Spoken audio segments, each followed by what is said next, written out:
सहनावतु सहनो भुनक्तु सह वीर्यं करवावहै तेजस्विनावधीतमस्तु मा विद्विषावहै।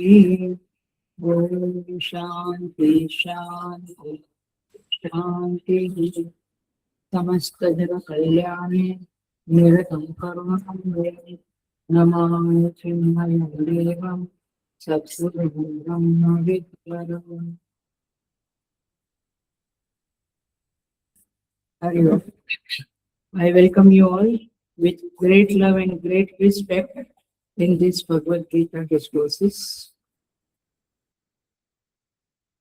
हम 16वें अध्याय पे आए हुए हैं. We will chant from shloka number 15. Chapter 16, shloka number 15. आढ्योऽस्मि जानवानस्मि पुण्योऽस्ति सदृशो मया यक्षे दास्यामि मोदिष्ये इत्यज्ञानविमोहिताः अनेकचित्तविभ्रान्ताः मोहजालसमावृताः प्रसक्ता कामभोगेषु पतन्ति नरकेषु च आत्मसम्भाविताः स्तब्धाः धनमानमदान्विताः यजन्ते नाम यज्ञैस्ते दम्भेनाविधिपूर्वकम् अहङ्कारं बलं दर्पं कामं क्रोधं च संश्रिताः मामात्मपरदेहेषु विश्वन्तोऽभ्यसूयकाः तानहं द्विषतः क्रूरान् संसारेषु नराधमान् क्षिपान्यजस्रमशुभान् आसुरिषु एव योनिषु आसुरीं योनिमापन्नाः मूढा जन्मनि जन्मनि मामप्राप्यैव कौन्तेय ततो यान्त्यधमां गतिम् त्रिविधं नरकस्येदं द्वारं नाशनमात्मनः कामः क्रोधस्तथा लोभः तस्मादेतत्त्रयं त्यजेत्।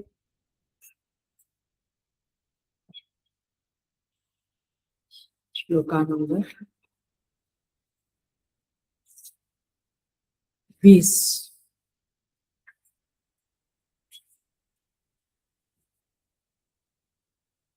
आसुरीं योनिम् आपन्नाः मूढ़ा जन्मनि जन्मनि। हे अर्जुन, हे कौन्तेय, मूढ़ाः मूढ़ लोग माम अप्राप्य मुझे प्राप्त न होकर एवं न मुझे प्राप्त न होकर ही जन्मनि जन्मनि आसुरीं योनिम आपन्नाः हर एक जन्म में आसुरी योनि को प्राप्त होते हैं। आसुरी योनि को प्राप्त होते हैं। ततो यान्ति अधमां गतिम, असुरी गति को प्राप्त होते हैं। तो इस तरह से यहाँ पे असुर लोगों का वर्णन किया है। वे लोग अधम गति को प्राप्त होते हैं। दो बात करी थी हमने, इफ यू रिमेम्बर, पिछले क्लास में। आसुर योनि में सिंहादि व्याघ्र सिंहादि योनि से व्याघ्र, सिंह इत्यादि योनियों में जाते हैं, दैट इज नंबर 1। और नंबर 2 नरकों में जाते हैं, जो 7 ऊपर के लोग 7 नीचे के लोग कहाँ है ना, उधर नरक में ये लोग जाते हैं। तो इस तरह से यहाँ पे बात की गई है, इसको हम देखेंगे। हमने पिछले श्लोकों में जो देखा उसका रिपीटेशन मंडे को किया था, लेकिन एक बार फिर ये लोग कैसे होते हैं, इनका थिंकिंग कैसा है, इनका स्वभाव कैसा है, इनका आचरण कैसा है।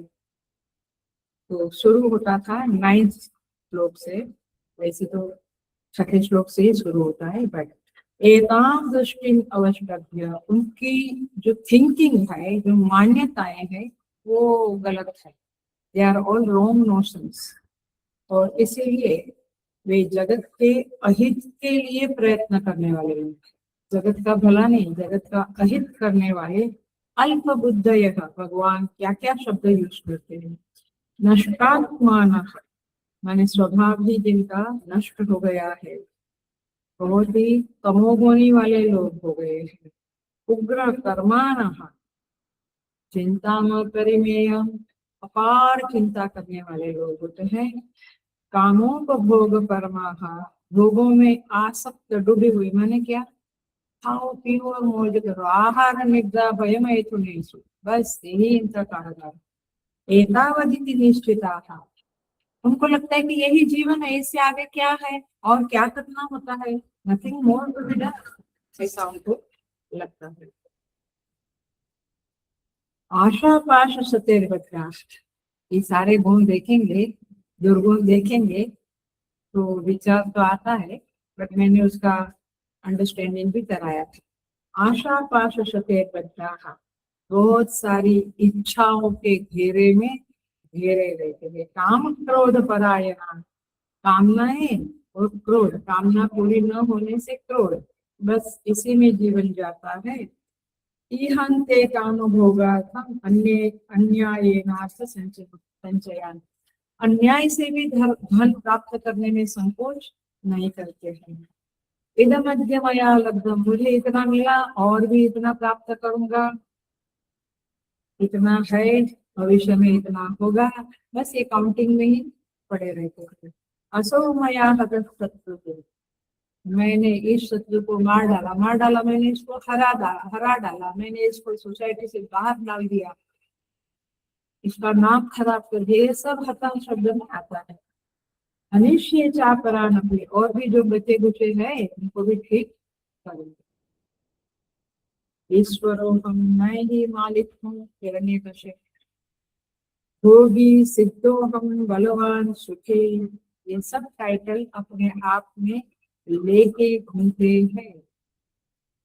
आढ़ो भी जनवान अस्मि, मेरे जैसा दूसरा कौन है, मैं यज्ञ करूंगा काहे के लिए, जिससे मेरा नाम होगा, पुण्य प्राप्ति के लिए नहीं। यक्षे दास्यामि मोदी से, कई बार तो लोग पूछने वो गए हवन करने के लिए, तो चलो हम भी जाते हैं यज्ञ, लाइक थोड़ा अपना भी एक रखने के लिए। दास्यामि मोदी से, दान करूंगा वो भी नाम के लिए, मोदी से आनंद मंगल करता रहूंगा। यदि अज्ञान विमोहिता, ऐसे अज्ञान से भरे हुए लोग है।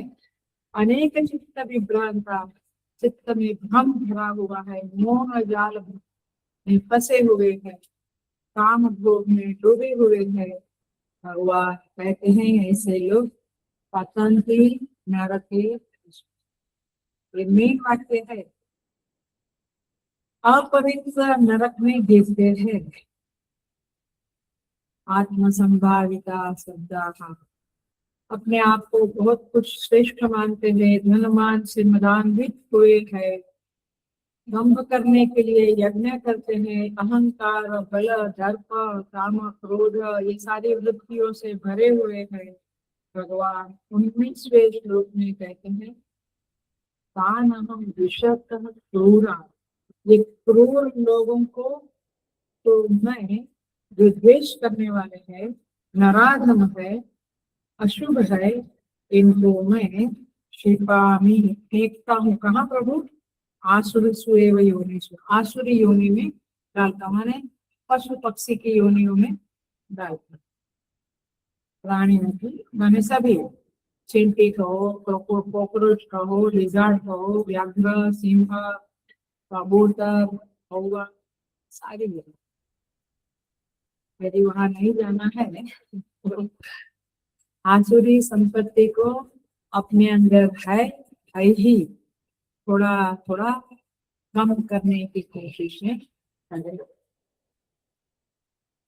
फिर आज का श्लोक में भगवान कहते हैं, ये ऐसा नहीं कि एक आध बार उनको बेचता हूँ, जन्मनी जन्मनी, ये मूढ़ लोग अनेक जन्मों तक वहां पे घूमते रहते हैं। कितनी योनियां हैं?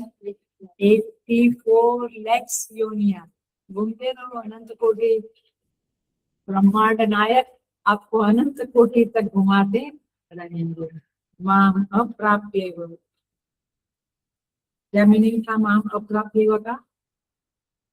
मुझे प्राप्त कर ना करके ऐसा नहीं, क्योंकि भगवान को तो कभी प्राप्त कर नहीं सकेगा भाई। माम अप्राप्य एव माने मेरे सन्मार्ग को भी तू प्राप्त नहीं कर सकेगा।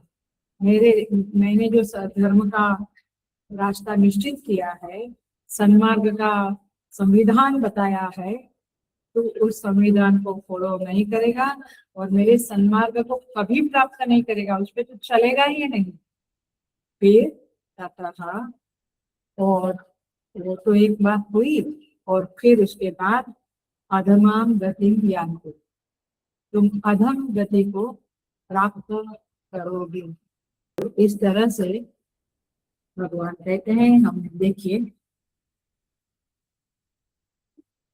वही की वही बातें हैं, लेकिन लोग है तो हम देखेंगे।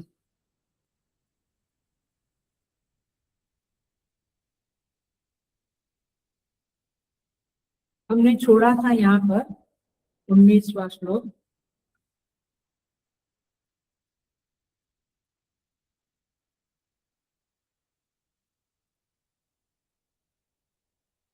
कोई साधक पूछता है, ये प्रश्न उठाया था एक दिन पर, कि भगवान आप तो उदार कहलाते हो, आप तो दयालु हो, करुणा निधान हो, फिर मामा मामात्मा परदेहेषु, मुझ में जो रहा है, माने व्यक्ति में जो परमात्मा विराजमान है और दूसरे देहों में विराजमान है, उस परमात्मा से द्वेष करने वाले को आप नरक में क्यों डालते हो?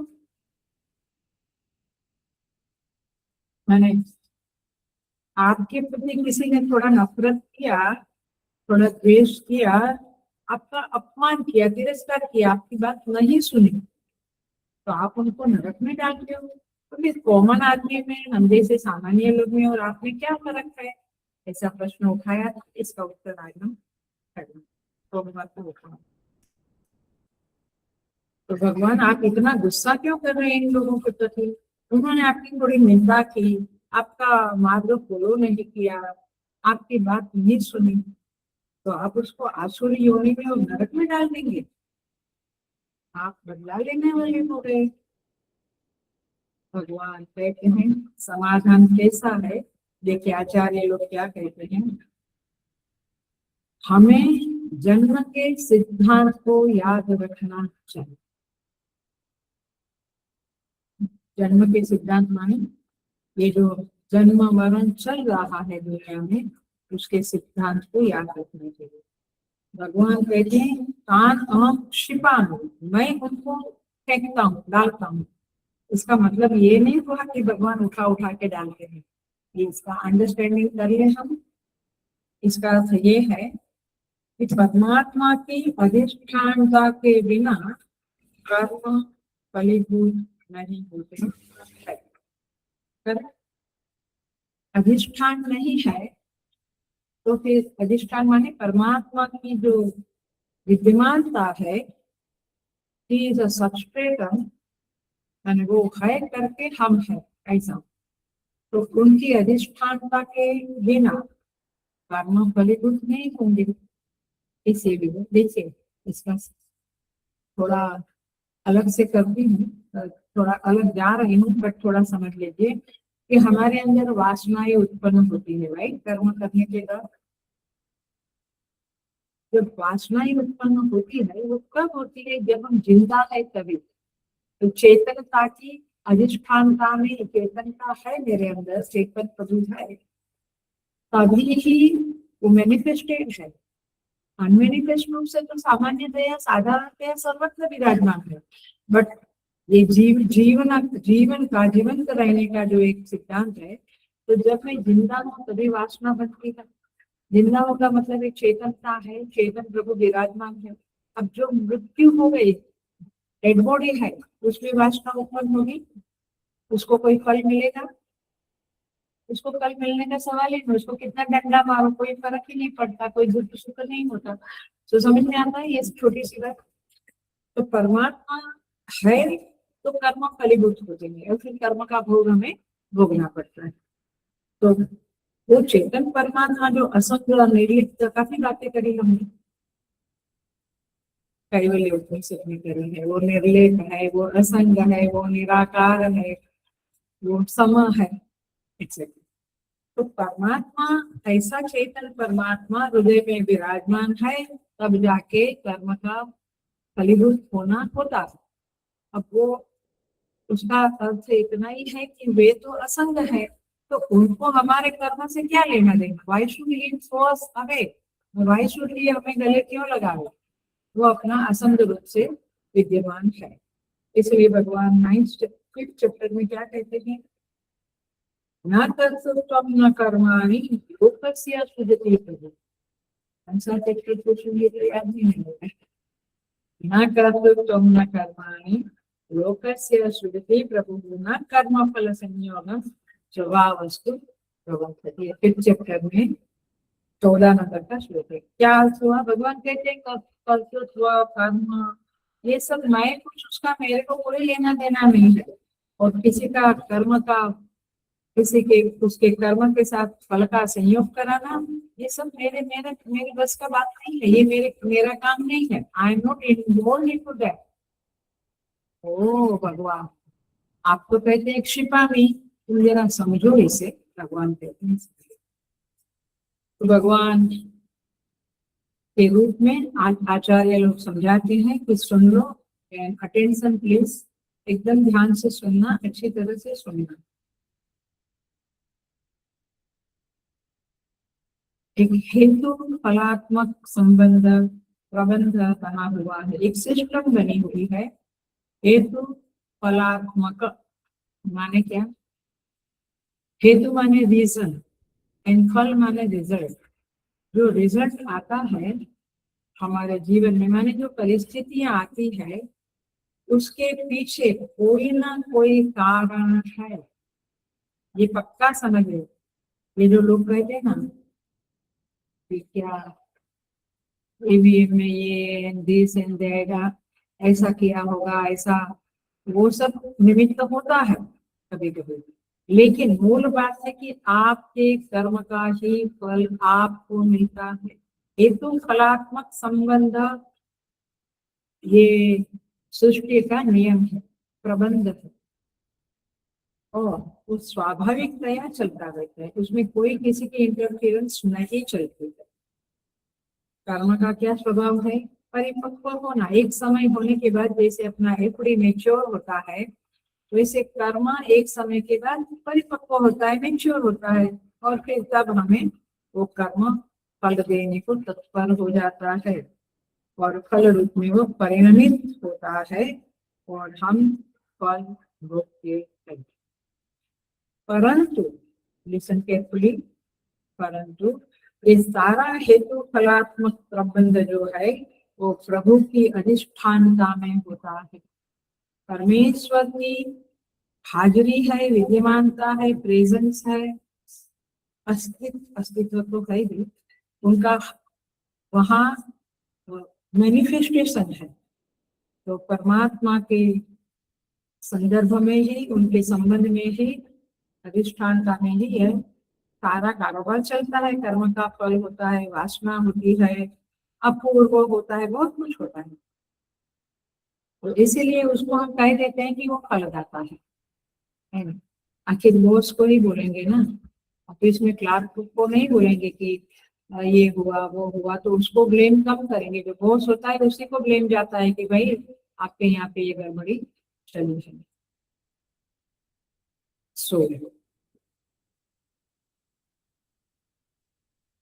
क्या कहते हैं, और एक बात समझ लें, वे ऐसे फल नहीं देते जैसे राजा देता है। राजा का मूड है, राजा की मर्जी है, किसी को आधा राज्य दे दे, किसी को भोपला भी ना दे, उनकी मर्जी है।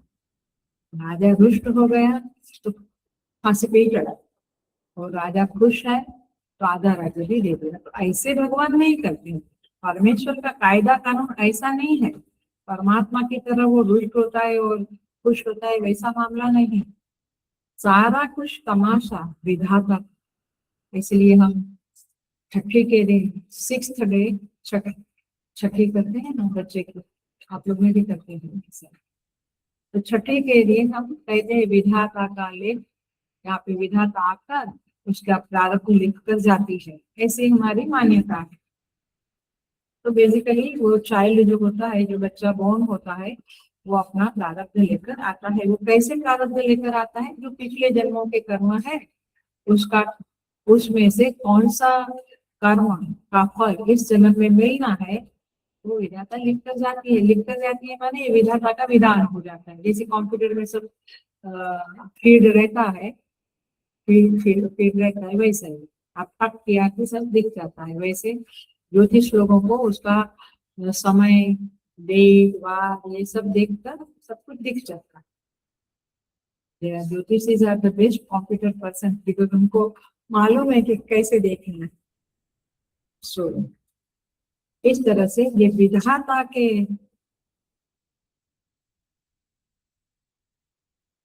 ऐसा गुजराती में बहुत अच्छे अच्छे भजन है, इसमें कहते हैं विधि विधि ना लखिया लेख ना बदलाय रे। माने विधि का जो लेख लेख है उसमें बदलाव कोई कर नहीं सकता है, ये हमारे औकात। फिर भी हम किसी को मानने को तैयार नहीं है, न विधाता को न परमेश्वर को। तो मनुष्य योनियों के अतिरिक्त जितनी योनियां हैं उनका भी विधि लेख लिखती है, याद रखना। उनका भी मृत्यु का समय पक्का है, किस कहाँ मृत्यु होगी, किस स्थान में, किस समय में, किसके हाथ से आपको खटारे के नीचे से मरना है, ये चूहे को, बिल्ली को, जो भी है सब कुछ लिखा रहता है। उन योनियों को भोग योनि कहते हैं, हमको कर्म योनि कहते हैं। मनुष्य की कर्म की योनि है। तो कर्म किया, वासना बनी। वासना बनी इम्प्रेशन। एक बार हमने कुछ आइटम खाई, कुछ आहा, कुछ स्पेशल आइटम खाई, वहां से आई, ऐसा उस होटल से, फिर उस होटल में जाने की वापस इच्छा हुई। इसका मतलब क्या, वो खाना जो खाया उसने अपनी इम्प्रेशन अपने कारण शरीर में छोड़ दी, अंतःकरण में बोलो अथवा कारण शरीर में छोड़ दी, तो वासना बनी। फिर वो वासना से एक स्वभाव बना। अच्छा, किसी ने मुझे कुछ डांटा तो मैंने उसको सामने जवाब दिया, तो ये सामने जवाब देने की वासना बने। वहीं पे बच्चे को माँ कह देगी कि बड़ों के सामने नहीं प्रत्युत्तर किया जाता है, तो फिर वो वासना नहीं बनेगी, अथवा बनेगी एक वासना तो कोने में पड़ी रहेगी। बट धीरे धीरे वैसा ही स्वभाव बन जाए, फिर very difficult, then it's very.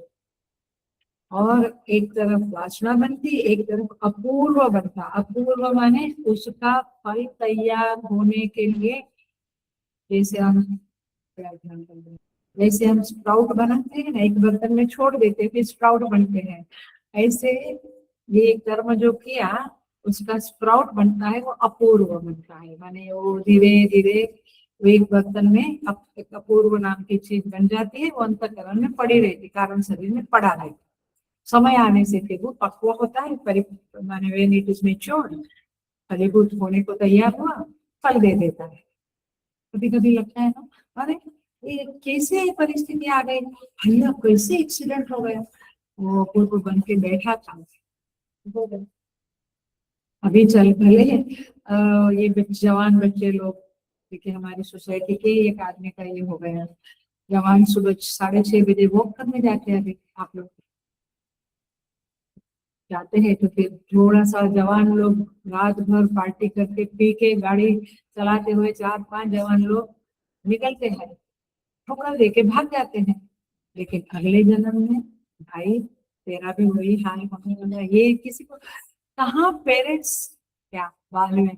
अच्छा, मैंने एक वीडियो भेजा है, जरूर देखना, समित पात्रा जी का देखना हो।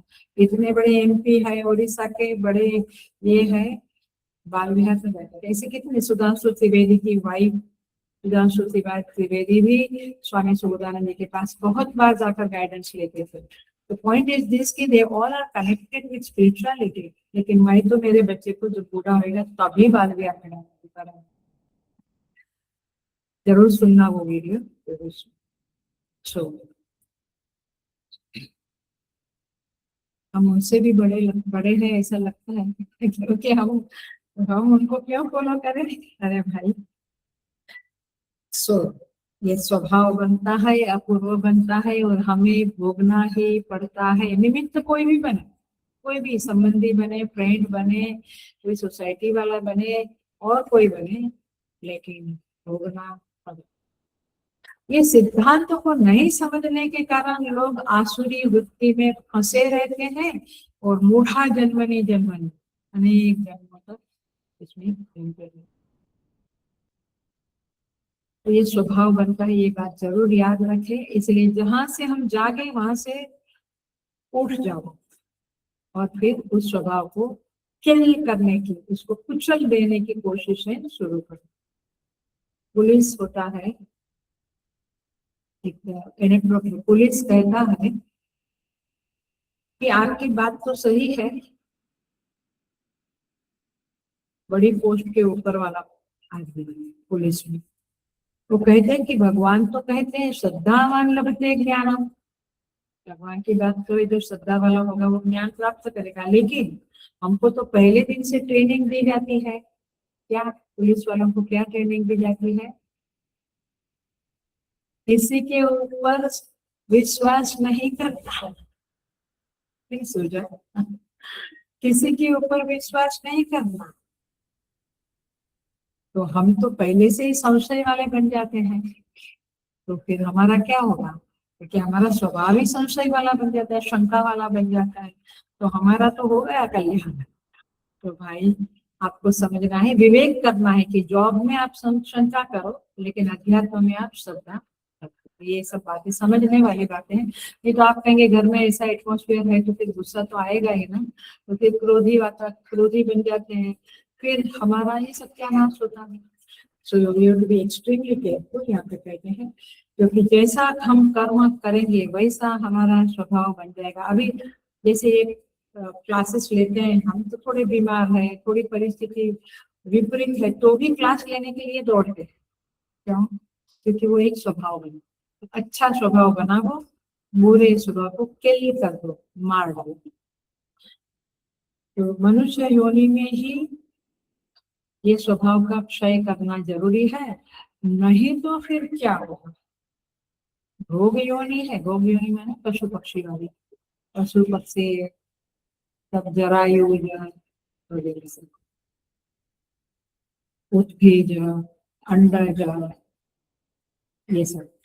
तो फिर भोग योनि में तो जरूर भगवान आपकी इस स्वभाव का क्षय करके रहेंगे, क्योंकि भगवान हमारे माए बाप हैं, और माता पिता हमेशा बच्चों का भला चाहते हैं। भगवान कहेंगे लिमिट के बाहर इसने इस स्वभाव को डेवलप कर दिया, चोरी का स्वभाव, भ्रष्टाचार का स्वभाव, जो अभी हम देखते हैं न्यूज वगैरह। तो वो देखते हुए ये 16 चैप्टर याद करना माने गीता से कनेक्ट होना है। आप कुछ भी देखो, टीवी देखो, यूट्यूब देखो, किसी से बात करो, गीता को साथ में रखो, तो गीता जी में दिखेगा कि ये स्वभाव ऐसा अचानक थोड़ा उनको चोरी करने का मन हुआ, वो जन्मों जन्म के स्वभाव होंगे। और इस जन्म में बचपन से भी कभी माँ बाप ने कुछ सिखाया नहीं, तो होता है। तो याद है ना वो स्टोरी, कैसे बचपन में हमको सिखाते थे। बचपन में हमारी टेक्स्ट बुक में ऐसी अच्छी अच्छी स्टोरीज भी होती थी, अभी तो पता नहीं, मैं तो इतना नहीं जानती हूँ क्या क्या होता होगा। लेकिन ये स्टोरी बहुत याद है कि वो बच्चा चोरी करता था और घर में सब कुछ लाता था, माँ खुश होती थी। कभी माँ ने नहीं कहा कि तू चोरी मत कर। एक दिन उसको फांसी पे चढ़ने की बात आई, याद है ना? तो फांसी पे चढ़ते समय पूछा जाता है अंतिम इच्छा क्या है, तो बोला मेरी माँ का नाक काटना है मुझे, ये मेरी अंतिम इच्छा है, क्योंकि यदि उसने मुझे सिखाया होता तो मैं आज फांसी पे नहीं चढ़ती। तो इसीलिए भोग योनि में क्षय होता ही है, बट विवेकशील व्यक्ति, वाइज पर्सन, इस कर्म योनि में ही अपने बुरे स्वभाव का क्षय करना शुरू कर देता है। वो साधना शुरू करता है, जप करो, पूजा पाठ करो, आचरण के प्रति जागृत रहो। सो सपोज आपका स्वभाव, अभी डर जाएंगे ना आप, तो देखिए बोलना तो पड़ेगा, क्योंकि बोलने से ही थोड़ा क्या बोलते हैं, दिमाग में घुसता है, नहीं तो घुसता नहीं है।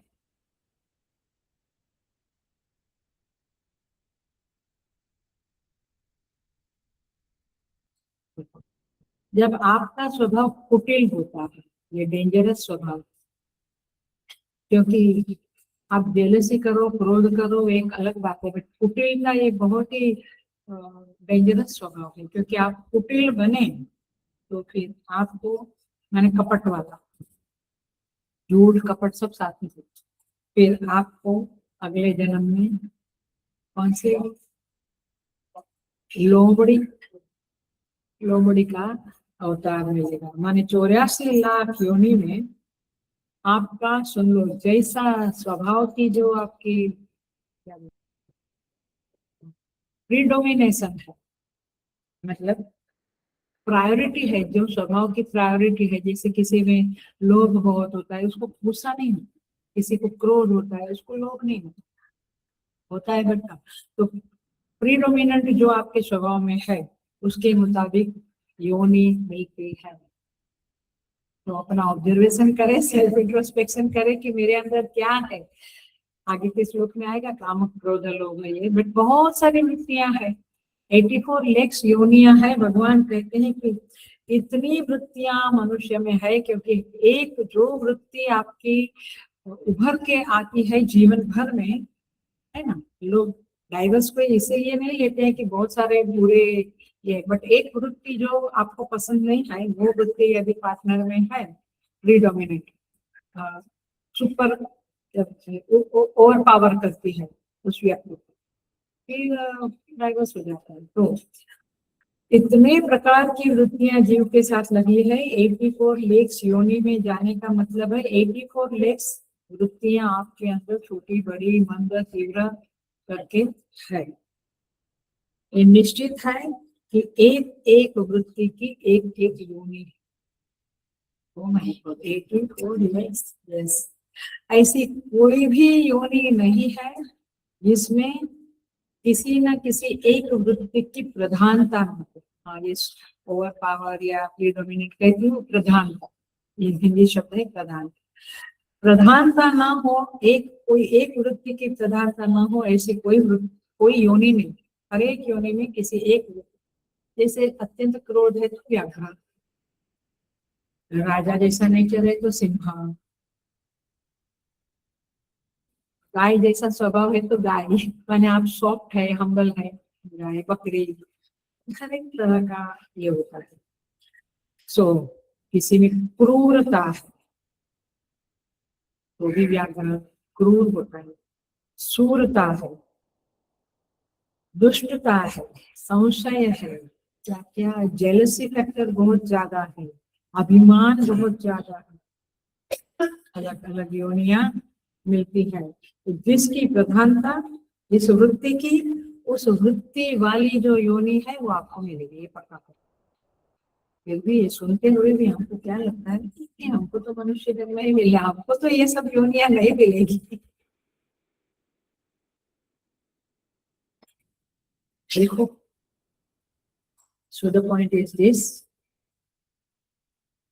ये इस तरह से योनियां मिलती है। इसका क्लासिक एग्जाम्पल रामचरितमानस में आता है। क्या कहते हैं, कौन सी कथा है, कागभूषुंडी जी, याद आता है? कागभूषुंडी जी लोमश ऋषि के शिष्य थे, गुरु थे। लोमश ऋषि उनके गुरु, उनके ऊपर उन्होंने शंका की। उत्तरकांड में ये प्रसंग आता है आपका, रुद्राष्टकम नमामि शमीशान, यहीं पे गाया जाता है। तो लोमश ऋषि तो ब्रह्मनिष्ठ थे, गुरु थे उनके, अपर ब्रह्म पर ब्रह्म दोनों में उनकी निष्ठा थी, कोई साधारण व्यक्ति नहीं थे। उनका जो गुरु के प्रति शंका वाला स्वभाव था वो डेंजरस था। तो आप कृष्ण जी स्वयं उनकी शरण में गए थे, स्वयं प्रश्न करते थे, तो फिर गुरु जो बोलते हैं उसमें प्रमाण बुद्धि रखनी चाहिए, उन्होंने नहीं रखी और कुतर्क करने लगे गुरु के साथ। कुतर्क करने, कुतर्क माने फालतू के आर्ग्यूमेंट करने। लोमश ऋषि ने तब कह दिया, सत्य वचन विश्वास न कर रहे, मेरे सत्य वचन पे तू विश्वास नहीं करता है। बायस इव सब ही ते डरे। बायस माने कौवा। कौवा क्या होता है, एक आंख होती है, इधर डर देखता है, इधर, क्योंकि उसको सब तरफ डर ही डर, शंका ही शंका है, कोई मुझे मार रहा है। तो बायस इव सब ही ते डरे, सबसे तो डरता रहता है, सबसे शंका करता रहता है, इवन गुरु से, दूसरों से। शठा स्वपक्ष तव हृदय विशाल। स्वपक्ष माने अपने पक्ष के प्रति तुम्हारा हृदय बहुत विशाल है। समझ में आई ये बात? शठ माने धूर्त, मूर्ख, कपट करने वाला सब। स्वपक्ष माने अपने पक्ष के प्रति, माने मैं जो कहता हूँ उसके लिए तो मेरा दिल बहुत बड़ा है, आपकी बात सुनने के लिए या हृदय में उतारने के लिए मेरा हृदय विशाल नहीं। समझे? सठ स्वपक्ष तव हृदय विशाल सपदी हो पक्षी चांडाला। भगवान माने लोमश ऋषि कहते सपदी हो पक्षी, पक्षी माने पक्षी, चंडाल चंडाला, चंडाल पक्षी बन जाओ, थोड़े को चंडाल पक्षी। और ये एक प्रसंग है, और वो जो नमामेश वाला है वो दूसरा प्रसंग है। तो शिव मंदिर में बैठकर जब कर रहा था, गुरु आए, अभिमान में उठा नहीं, वो अभिमान वृत्ति है। ये कौन सी वृत्ति है? शंका को। उधर भी पनिशमेंट भोगना पड़ा, इधर भी भोगना पड़ा। आपको समझ में आता है कि हर प्रधान वृत्ति यदि नेगेटिव है, आसुरी है, करुणामय वाली वृत्ति प्रधान है तो अच्छा है। प्रेम, वात्सल्य, स्नेह, हित करने की भावना, ये वृत्तियां प्रधान है तो अच्छा है। बट आसुरी वृत्ति प्रधान है तो आपको ऐसी योनि में जाना पड़ेगा। फिर कहाँ जाना पड़ा? उधर क्या बोला? ऋषि ने नहीं बोला, लेकिन भगवान नाराज हो गए। भगवान ने कहा कि तुम अजगर हो जाओ, क्योंकि अजगर की तरफ पड़े हो। गुरु आए तो उठे नहीं, आया इधर क्या बोला? कौवा बन जाओ, उधर अजगर। एक एक वृत्ति आपको पशु योनि में ले दो। सो यहाँ पे कहते हैं कौवा हो जाओ। ऋषि जब श्राप देते हैं, अब बहुत बड़ी बात मैं कहने जा रही हूँ, माने आचार्यों ने हमें कही है, उसका ध्यान रखना, ध्यान से सुनो।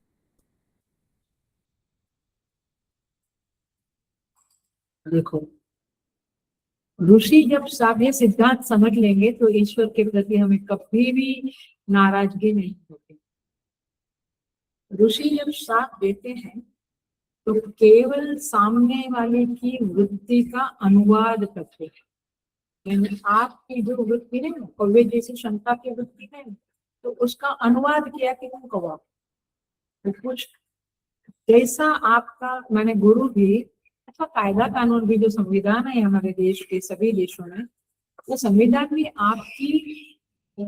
आपके आपके अपराध के मुताबिक आपको शिक्षा देते हैं, है ना? ऐसे गुरुजन भी आपके जो दोष है उसके मुताबिक अनुवाद करते हैं, मैंने वैसा उस प्रकार का श्राप देते। भस्मासुर को क्यों ये कहा कि सर पे हाथ रखने, जिसके सर पे हाथ लगेगा उसकी बुद्धि में क्यों ये डाल दिया, जिसके सर पे हाथ डालेगा? क्योंकि उसको भगवान को मालूम था कि बाद में मोहिनी बनकर डांस करवाऊंगा और माथे पे हाथ रखवाऊंगा। वो जानते हैं कौन सी वृत्ति, उसमें मोह बहुत था स्त्री के प्रति भस्मासुर का, तो वो कर डाला ऐसा। और नहीं तो भी काम वृत्ति आपको भस्म करके ही मिलेगी, माने परस्त्रीषु काम वगैरह। तो ऋषि जब श्राप देते हैं तो दूसरों के माने जिसको भी श्राप देते हैं उसकी वृत्ति का अनुवाद करते हैं। ये रामायण की कथा है, भागवत जी में भी ये कथा है, ऐसी कथा है। भागवत जी में कहते हैं कि गंधर्व नदी में नग्न होकर स्नान करना, नारद जी वहां से निकले, कथा पढ़ लेना, क्रीड़ा कर रहा था, नारद जी वहां से निकले, बेशर्मी से वो उसी अवस्था में खड़ा रहा, उसने पटाख से कपड़े नहीं पहने।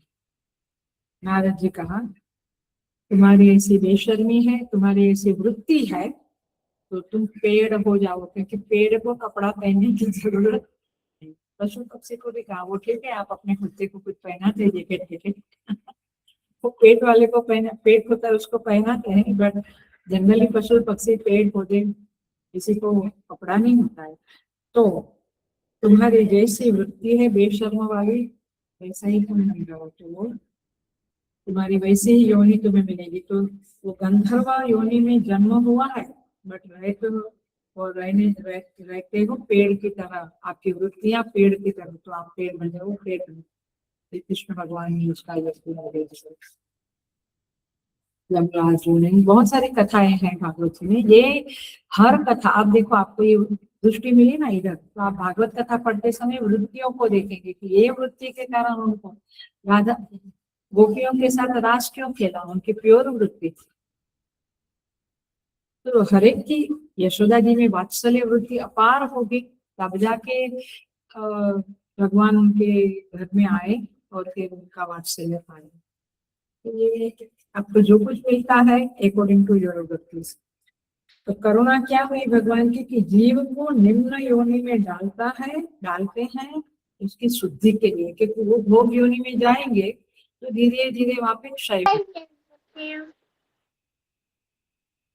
तो उसकी शुद्धि के लिए ही भगवान उसे दंड देते हैं। वैसे दंड नहीं कहा जाएगा क्योंकि दंड नहीं है, ये तो करुणा है, इसलिए ऐसा कहते हैं। भगवान के दंड में भी उनकी करुणा विराजमान होती है, माता पिता के दंड में भी माता पिता की हित भावना बहुत प्रखर होती है, जबरदस्त होती है, नहीं समझते हैं। सो दंड भी आपकी कमाई के अनुसार आपको मिलता है।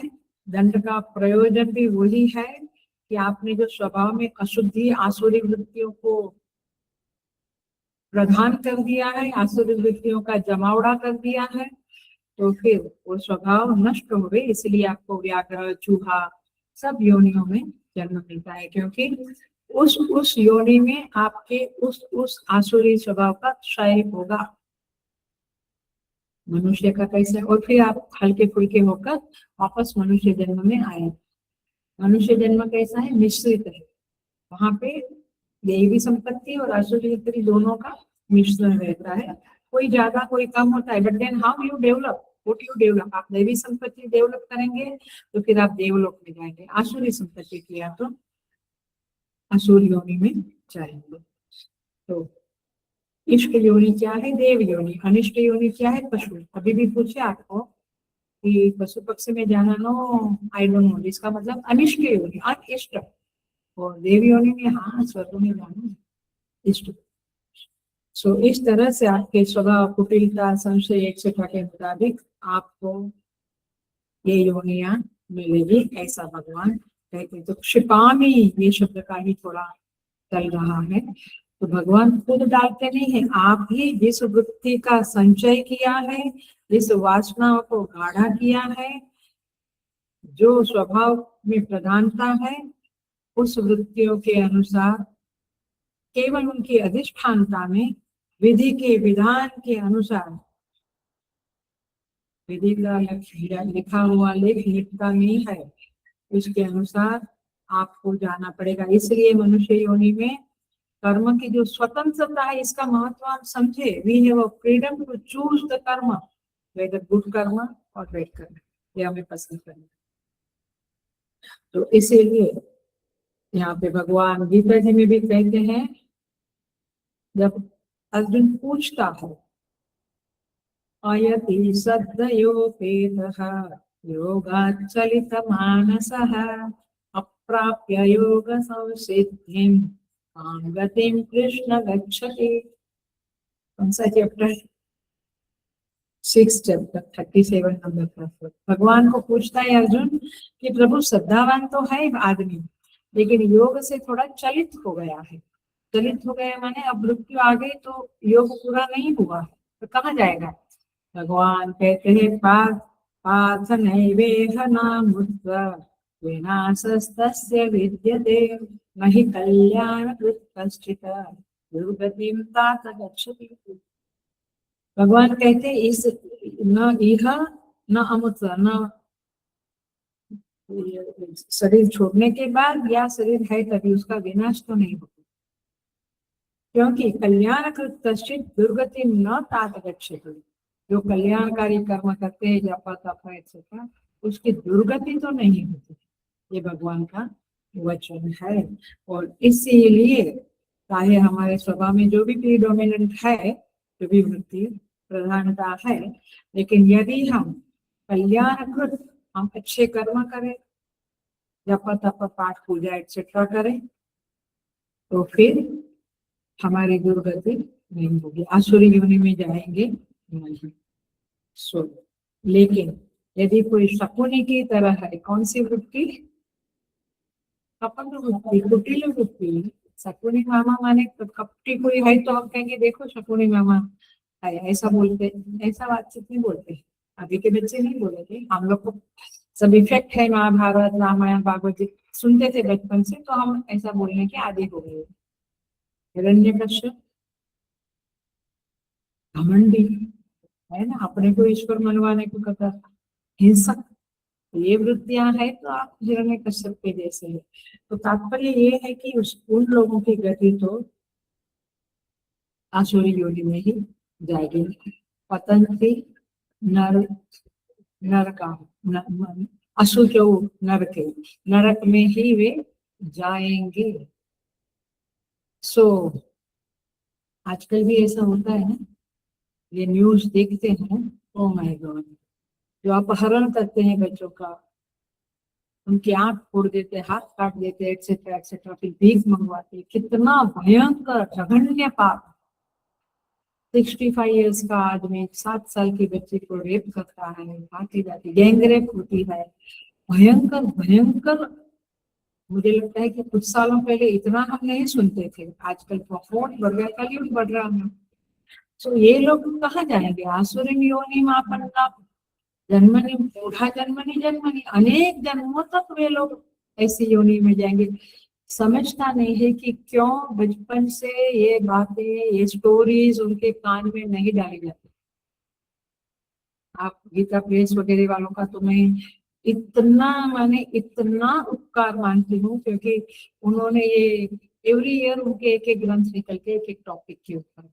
कभी अनुष्ठान के माने उपासना ग्रंथ होता है, कभी वराह पुराण, गरुड़ पुराण, माने हर 18 पुराण और सत्कर्म कथाएं, संतों की कथाएं, ऐसे एक एक ग्रंथ।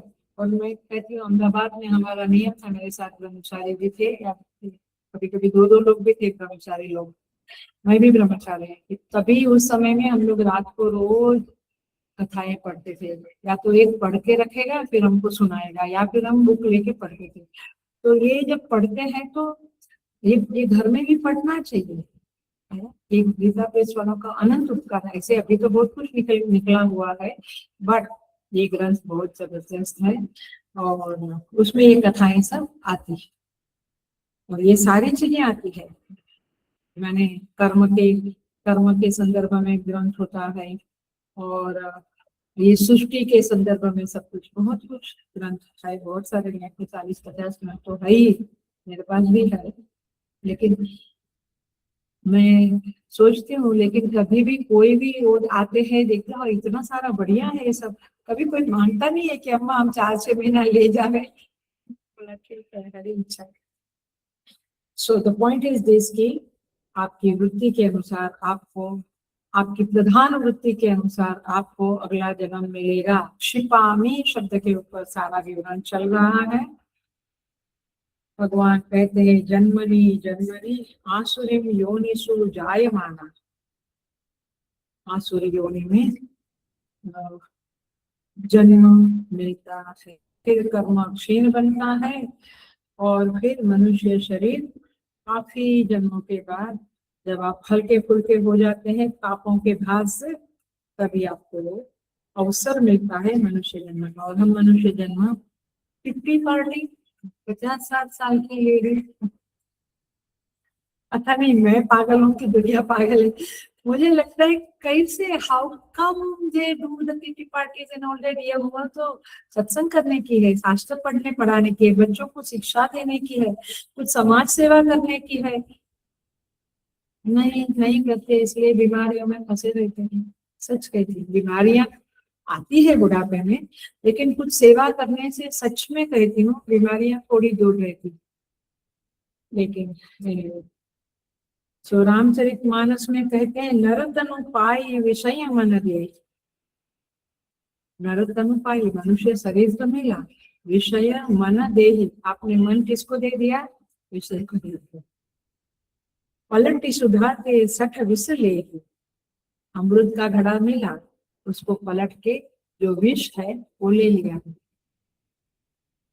तो भगवान राम एक ही बार पूरे रामायण में 60 शब्द बोलते हैं, माने कठोर शब्द बोलते हैं। ये इस पंक्ति में बोले भगवान राम का ये उपदेश है। तो कहते हैं पलट की सुधा ते सठा विषय, 60 शब्द भगवान। नहीं तो राम जी का वाणी बहुत मृदु है, कठोर नहीं। तो इस तरह से कर्म का सिद्धांत सुन लेना। हेलो, अटेंशन प्लीज, लिख लेना, हृदय में ही लिख लेना। कर्म का सिद्धांत अपनी जगह पर सत्य है, अटल है। उस सिद्धांत में कोई एक क्या बोलते हैं डोट मात्र भी फर्क नहीं कर सकते। तो इसलिए जब हम या घूमने जाते हैं या जैसे भी जहाँ प्रदेश भी जाते हैं, तब आस पास ब्यूटी है, वेरी ब्यूटीफुल वेरी ब्यूटीफुल। हमने इतना खर्च किया लाखों रुपया एंड ये देखा, तूने कुछ देखा ही नहीं मेरे भाई। मुझे भी कहते अम्मा जी आपको देखना चाहिए, दुनिया बहुत बड़ी। बोला देख लिया, शास्त्र पढ़ के सब कुछ देख लिया। क्योंकि देखना क्या है, ये वृक्ष लता देख के ब्यूटीफुल ब्यूटीफुल नहीं, ये आकाश देखा देश देखा देखे। देखना ये है कि देखो हमने क्या है ना, आप सफारी क्या बोलते हैं जंगलों में वो पशुओं को देखने जाते वगैरह वगैरह, आप ये वो देख के फोटोग्राफ निकाला है, सेंड किया है, ओ माय गॉड। ये सब ठीक है, एंजॉय करो थोड़ा थोड़ा, बट पीछे ये दृष्टि रखो क्या, प्रभु ऐसे कर्म ना करूं कि ये जो देख रहा हूँ वो मुझे ही देखने लोग आए बाद में, है ना, अगले जन्म में लोग मुझे ही देखने, ये पिंजड़े में मैं ही बंद रहूं। ये चीज देखने जैसी। देखना ये है कि ये पशु पक्षी घूम रहे हैं, वृक्ष लताएं खड़े हैं, हे प्रभु हमारे कर्म ऐसे न हो कि हमें इस जन्म में जाना पड़े, इस योनि में जाना पड़े। देखना ये है, what you have to see is this. ये बाहर का उनका जो चरित्र है या वेश है वो ठीक है, थोड़ा एंजॉय करो। ये भी एक जीव है, लेकिन आज ये योनि में खड़े हैं, क्यों? उनके कर्म के कारण। इसीलिए कुदरत है, कुदरत का खजाना ब्यूटीफुल है, वो बात है, लेकिन देखना तो यही। आप पेट घर में रखते हैं तो देखो क्या कर्म किया होगा। लेकिन आप लोग मुझे क्या समझाते हैं, अम्मा जी वो भी बेचारे कैसे प्राणी है, मूक प्राणी है, उनको बोलने को नहीं आता, इसलिए हम उनका खाना पीना हमें ध्यान रखना चाहिए ना, बराबर रखना चाहिए, मैं उसमें मना नहीं करती, लेकिन घर में नहीं। anyway, बहुत चीजें जो शास्त्र के विरुद्ध है हम करते रहते हैं, हमें समझता ही नहीं ना। शास्त्र पढ़ा तो आज समझा कि हाँ वृक्ष लता है, ये चूहा दौड़ता है, ये बिल्ली दौड़ती है, गार्डन में जाते हैं तो ये कुत्ते या जो भी पशु पक्षी है। घोड़ा की गाड़ी में बैठते थे हम लोग पहले, घोड़ा गाड़ी में कभी सोचा था? मैं खुद मुझे पूछती हूँ कि बचपन में कल्याण जाती थी मामा के घर, घोड़ा गाड़ी में ही जाना पड़ता था, लेकिन कभी नहीं सा ख्याल आता था कि ये घोड़ा भी एक किसी कर्म का फल। अत्यंत रजस और दूसरों को हेल्प नहीं किया होगा, तब जाके अब ये आदमियों को ढूंढना पड़ रहा था। ये सब सोचना होता है। चलो जैन दर्शन क्या कहता है जरा सुने, बहुत अच्छी बात है।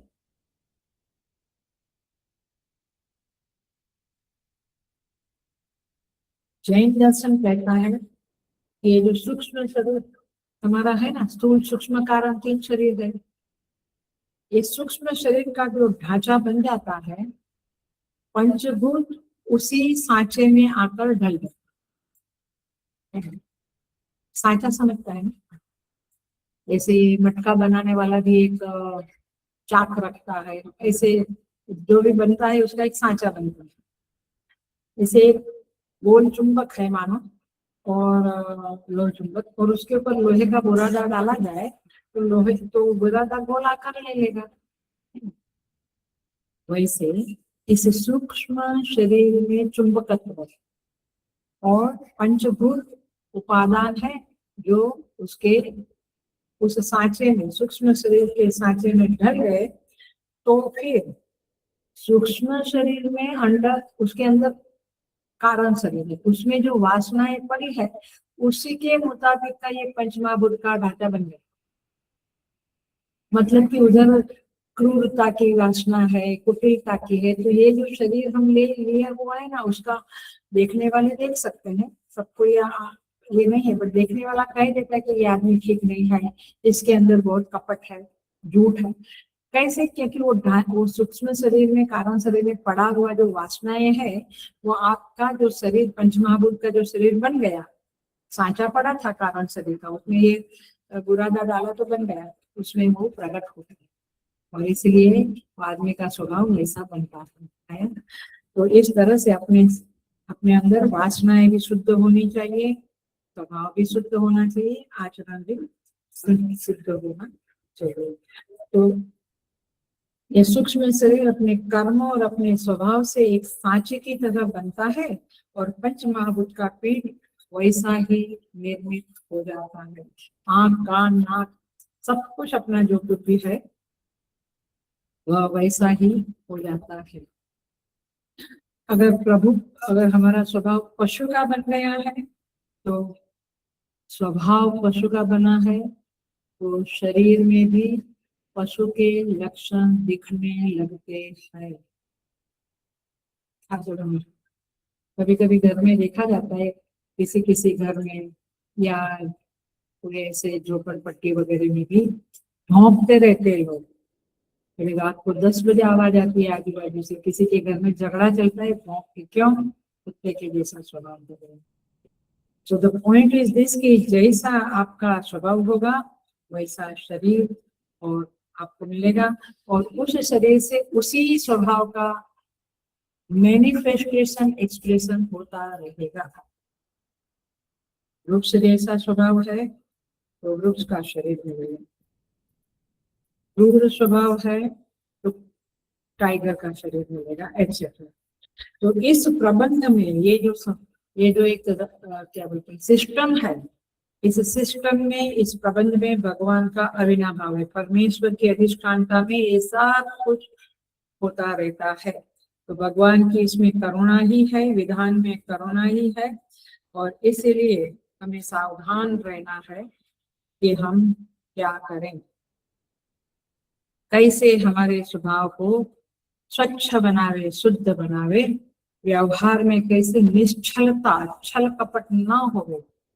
ऐसे भी भगवान कहते हैं, निर्मल मन जन सो मोहि पावा, मोहि कपट छल छिद्र न भावा। क्या बढ़िया है पंक्ति है।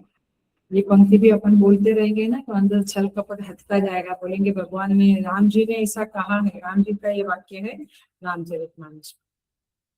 सो इस तरह से यहाँ पे और एक बात कर लेते हैं। भगवान इस 20वें श्लोक में कहते हैं, ये श्लोक तो कर ही लेते हैं, मैंने यही श्लोक चालू है अभी। मूढ़ा जन्मनि जन्मनि हे कौन्तेय माम अप्राप्य एव ततो याति अधमाम गतिम्। भगवान कहते हैं फिर तो तुम्हारी अधम गति हो गई, मुझे तो मेरे मार्ग को, सन्मार्ग को तो प्राप्त करेंगे नहीं। मैंने सत्संग तो आपके नसीब में आई नहीं, सत्संग तो बुढ़ापे में करना चाहिए, अम्मा जी क्या आप बुढ़ापे में नहीं कर सकोगे, जिंदगी भर संस्कार नहीं मिला है सत्संग का, तो बुढ़ापे में नहीं कर सकूंगी। सिगरेट पी के बीड़ी पी के बैठोगे, पार्टी करोगे, क्लब में पत्ते खेलोगे, कम से कम चलो क्या बैडमिंटन ऐसा सब खेलोगे, चेस खेलोगे, जो भी है, बट मालस्तावत क्रीडा शक्त भगवान शंकराचार्य जी का, बट आप बूढ़ा का वृद्धस्तावत क्रीडा शक्त चल रहा है। चलो, या फिर टीवी, वो सब गप्पे, ऐसे ही जीवन बीत रहा है। पता नहीं डर क्यों नहीं लगता है कि ऐसे समय कपट बिताऊंगा तो आगे क्या होगा, ये आदमी को समझता ही नहीं। और हम तो सदा डर में रहते हैं कि समय मिनट मिनट का हम सदुपयोग कर ले, नहीं तो पता नहीं अगले जन्म में क्या होगा। सो भगवान कहते हैं कि सन्मार्ग का तो आप विचार भी भूल जाओ, आपको नहीं मिलेगा। स्वभाव यदि आसुरी बनता गया, खराब हो गया, ऐसा व्यक्ति कभी भी, देखो कई लोग अच्छे होते हैं, वो सत्संग में नहीं जाते, वो थोड़ा बहुत ठीक है, माने चलो मान लो, लेकिन आपका स्वभाव आसुरी है, असुर वाला है, और आप सत्संग में नहीं जाओगे, तो भगवान कहते हैं कि आप आसुरी संपत्ति वाले हो तो सत्संग में जा ही नहीं सकते। वैल्यू सिस्टम वाला है तो कभी ना कभी चला जाएगा, आसुरी संपत्ति वाला सत्संग से दूर भागता रहेगा, उसको सत्संग अप्रिय होता है। कोई कह रहा था मुझे कि बेटा मेरा दरवाजे पे छोड़कर वापस जाता है, फिर पूरा क्लास हो जाने के बाद आता है। मैं कहती हूँ कि थोड़ा बैठो, नहीं बैठो। मैं ऐसा नहीं कहती कि वो बेटा असुर है, बट ये वृत्तियां होती है, सत्संग आपको प्रिय नहीं होता।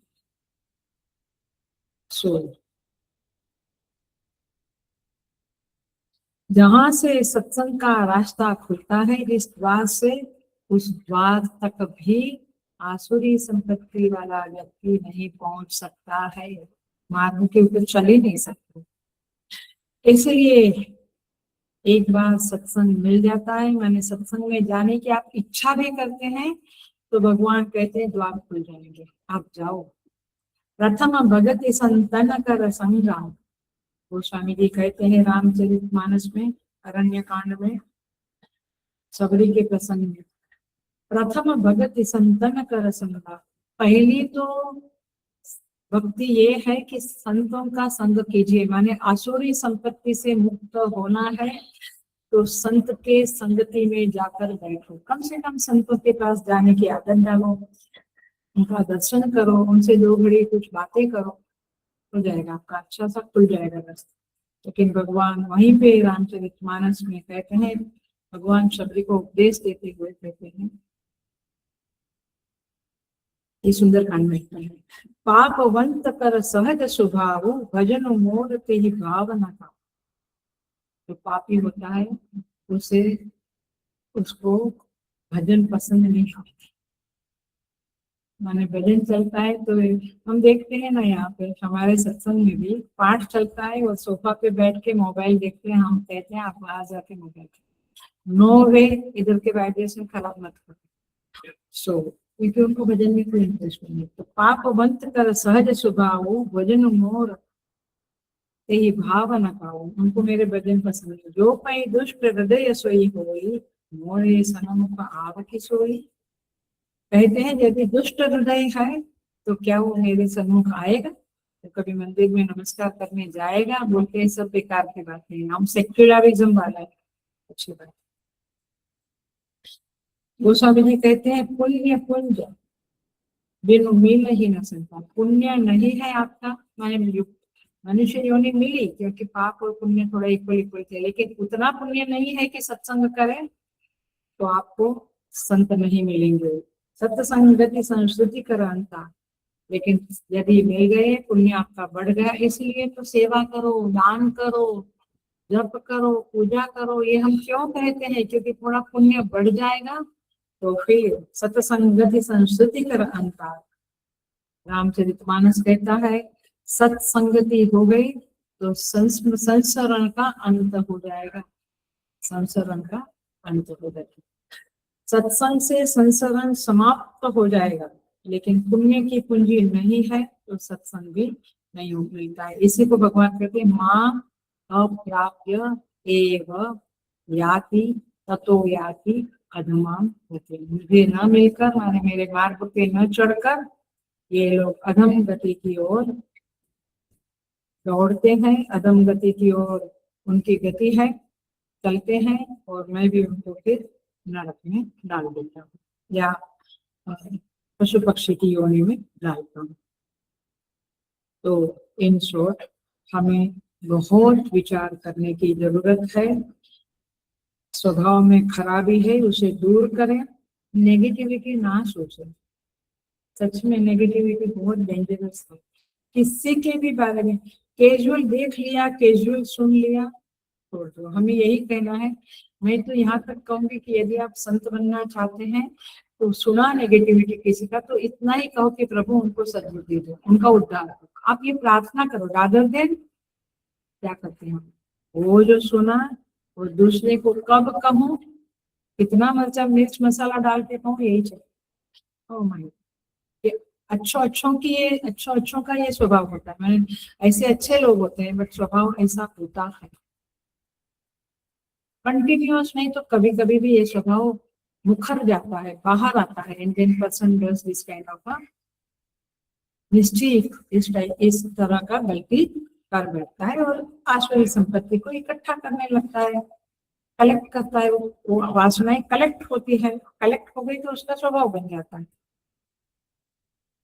गोस्वामी तुलसीदास जी कहते हैं ऐसे पापी, ऐसे दुर्जन स्वभाव वाले को कहाँ से सत्संग मिलेगा। और सत्संग नहीं मिला तो गोस्वामी जी कहते हैं बिनु सत्संग विवेक न हो।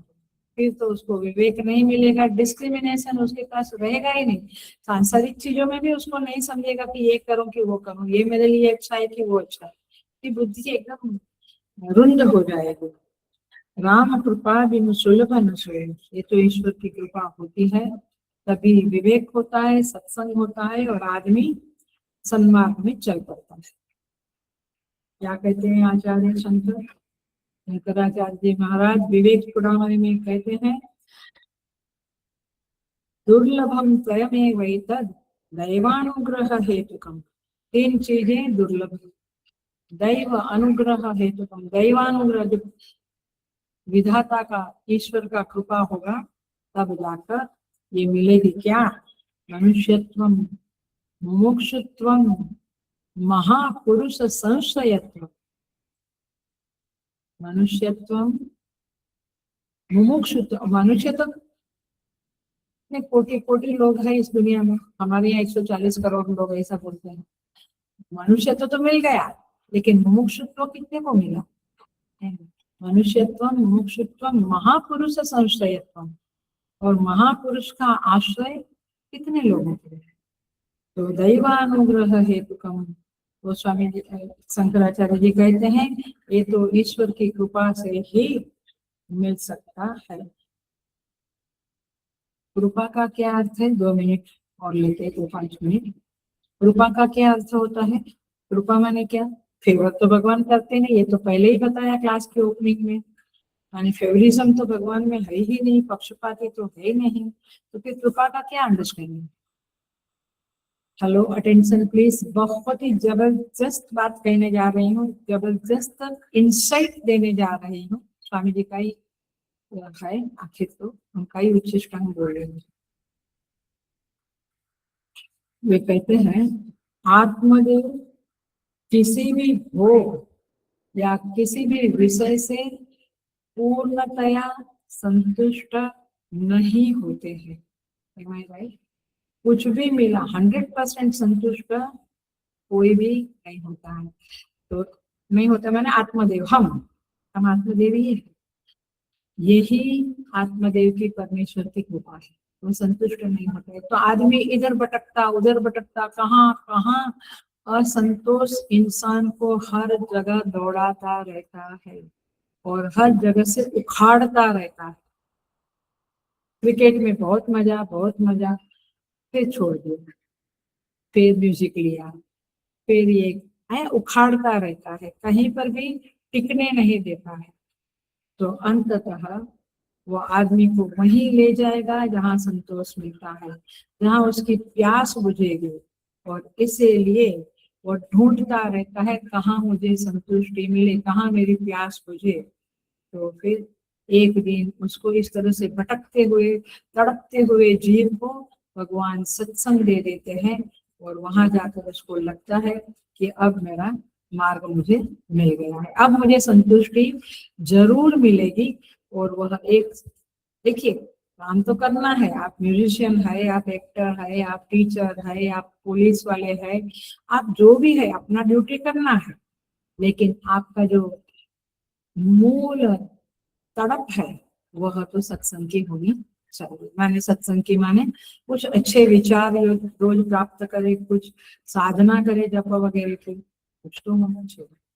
सो इस तरह ये आदमी का उद्धार हो जाता है। लेकिन जो ये नहीं करते हैं वे आसुरी योनि आपन्नाहा, ये जन्मूढ़ा जन्मनि जन्मनि, अनेक जन्मों तक वे आसुरी योनि में पड़े रहते हैं, जाते रहते हैं, और फिर कृपा होने के बाद उनका उद्धार होता है। इस तरह से यहाँ पे 20वां श्लोक पूरा होता है। तो 21 नंबर का श्लोक क्लासिक श्लोक है, जबरदस्त श्लोक है, और बातें वही की वही है। वहां कहते हैं त्रिविधम नरकस्येदं द्वारम। अब उस नरक का द्वार क्या है? काम क्रोध तथा लोभ। इस 3 शब्दों के ऊपर और आजू बाजू का सब यही बातें हम अगले क्लास में करेंगे, अगले वीक में।